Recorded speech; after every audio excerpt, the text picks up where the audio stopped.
Hello అందరికీ welcome back to Dolly dumplings. ఇవాల్టి recipe వచ్చేసి హాలిడేస్లో పిల్లలు ఊరికనే స్నాక్స్ అడుగుతూ ఉంటారు కదండి ఇంట్లో ఉన్నప్పుడు. ఓసారి బొరుగుల చిక్కీని ప్రిపేర్ చేసి ఇవ్వండి, చాలా హ్యాపీగా తినేస్తారు. అలాగే 5 నిమిషాల్లో ఈ బొరుగుల చిక్కీని ప్రిపేర్ చేసేసుకోవచ్చు. వంట రాని వాళ్ళు కూడా చాలా ఈజీగా చేసుకోవచ్చండి. ఇప్పుడు ప్రాసెస్ చూసే ముందు ఫస్ట్ టైం మన ఛానల్ ఎవరైనా చూస్తున్నట్లయితే ప్లీజ్ సబ్స్క్రైబ్ చేసుకోండి. ఇప్పుడు ప్రాసెస్ చూసేద్దాము. దీనికోసం స్టవ్ ఆన్ చేసుకొని కాస్త వెడల్పుగా ఉన్న కడాయిని పెట్టుకొని ఇందులో అరకప్పు పల్లీలను వేసుకోవాలి. మంటని మీడియం టు లో ఫ్లేమ్లోకి అడ్జస్ట్ చేసుకుంటూ ఈ పల్లీలని మధ్య మధ్యలో కలుపుతూ వేయించుకోవాలండి. మంటని హై ఫ్లేమ్లో పెట్టి పల్లీలను వేయించినట్లయితేను పల్లీలు పైన అంతా వేగిపోయి లోపల వరకు వేగదండి. దానికోసమే మంటని మీడియం ఫ్లేమ్ టు లో ఫ్లేమ్లోకి అడ్జస్ట్ చేసుకుంటూ నెమ్మదిగా వేయించుకోవాలి. పల్లీలు సరిగా వేగనట్లయితేను బొరుగుల చిక్కీ టేస్ట్ అనేది చేంజ్ అయిపోతుందండి.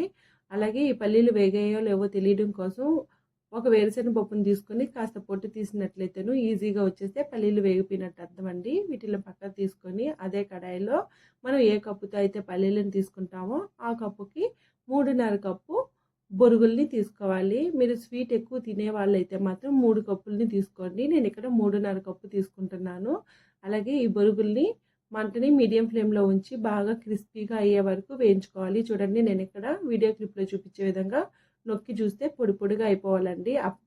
అప్పటి వరకు వేయించుకోవాలి. వీటిని కూడా పక్క తీసుకొని ఇందులోనే మనం ఏ కప్పుతో అయితే బొరుగులు తీసుకుంటామో ఆ కప్పుతో 1 కప్పు బెల్లం తురుముని వేసుకొని ఒక చిన్న టీ గ్లాస్కి 1/4 భాగం వరకు వాటర్ని వేసుకొని మంటని మీడియం టు హై ఫ్లేమ్లోకి అడ్జస్ట్ చేసుకుంటూ ఈ బెల్లం పాకం అనేది మనకి ముదురు పాకం వచ్చే వరకు ఉడికించుకోవాలండి. అలాగే పాకం రెడీ అయిందో లేదో చెక్ చేసుకోవడం కోసం ఒక గిన్నెలోకి వాటర్ని తీసుకొని కొద్దిగా పాకాన్ని వేసి చేత్తో మనం చుట్టినట్లయితే ఒక రౌండ్ బాల్ షేప్లోకి వస్తే పాకం రెడీ అయిపోయినట్టు అర్థం అండి.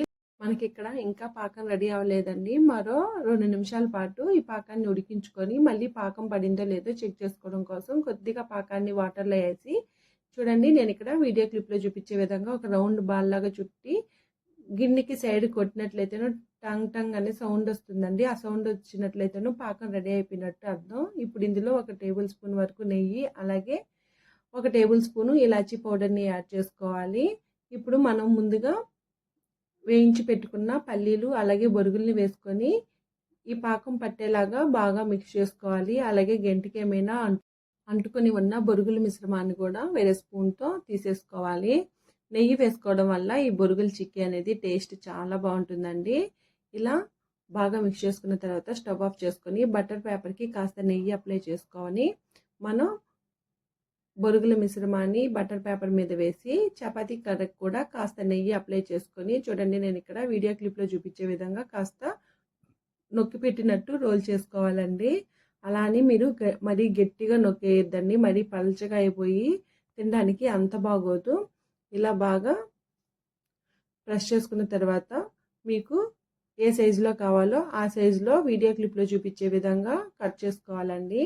మీ దగ్గర షేప్ మౌల్డ్స్ ఉంటే కూడా షేప్ మౌల్డ్స్తో కూడా కట్ చేసుకోవచ్చు. నా దగ్గర అయితే అలాంటివి ఏవి లేవండి. దానికోసమే చాక్తో ఇలా చిక్కీల్లాగా కట్ చేసుకుంటున్నాను. అలాగే బటర్ పేపర్ లేకపోయినా ఏదైనా ప్లేట్కి కాస్త నెయ్యి అప్లై చేసుకొని ఈ బొరుగుల మిశ్రమాన్ని వేసుకోవచ్చండి. ఇది కాస్త చల్లారిన తర్వాత నెమ్మదిగా బటర్ పేపర్ని తీసేసి మనం కట్ చేసుకున్నాం కదా వాటిల్ని నెమ్మదిగా తుంచుకొని ఏదైనా 8 డబ్బాలోకి స్టోర్ చేసుకున్నట్లయితే 10 డేస్ వరకు ఫ్రెష్గా ఉంటాయి. అలాగే టేస్ట్ కూడా చాలా బాగుంటుందండి. మీరు కూడా తప్పకుండా ట్రై చేయండి.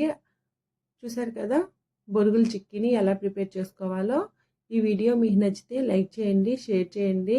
మరిన్ని రెసిపీస్ కోసం మన ఛానల్ని సబ్స్క్రైబ్ చేసుకొని నోటిఫికేషన్ సింబల్ని ఆన్ చేయండి.